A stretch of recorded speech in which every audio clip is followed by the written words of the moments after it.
Hello new क्रिएटरको लागि म आज एउटा फेसबुक आइडी तपाईको सेफ्टी छ कि छैन भनेर तपाईलाई स्क्रिनमा देखाउँछु। Let's go. ल तपाई आफ्नो प्रोफाइलमा जानुहोस्।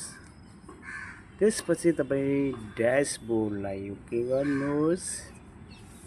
त्यसपछि तल तपाईको एउटा सेटिङ भन्ने एउटा अप्सन आउँछ है।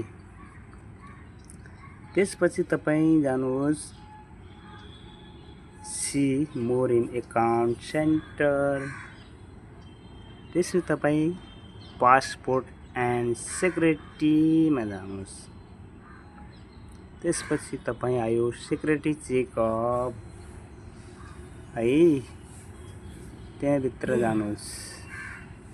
त्यसपछि यो चीज तपाईको सबै ठीक हुनु पर्यो। यो सबै इन्फर्म तपाईको मोबाइलमा हुनु पर्यो, नत्र अरूको मोबाइलमा छ भने तपाईको आइडी ह्याक भएको भन्ने बुझिन्छ। त्यसैले आफ्नो मेल आइडी मोबाइल नम्बर सबै आफूसँगै इन्फर्म हुनु पर्यो, बल्ल तपाईको फेसबुक आइडी सुरक्षित रहन्छ, ह्याक हुनुबाट बच्छ। अनि अर्को कुरा तपाईको कुन कुन मोबाइलमा लगइन छ त फेसबुक आइडी तपाईले चेक गरेर तपाईलाई अगर आफ्नो मोबाइल होइन भने त्यो मोबाइललाई तपाई लगआउट गर्न सक्नुहुन्छ। मेरो यो मोबाइल छैन, त्यसैले मैले यसलाई लगआउट गरेँ।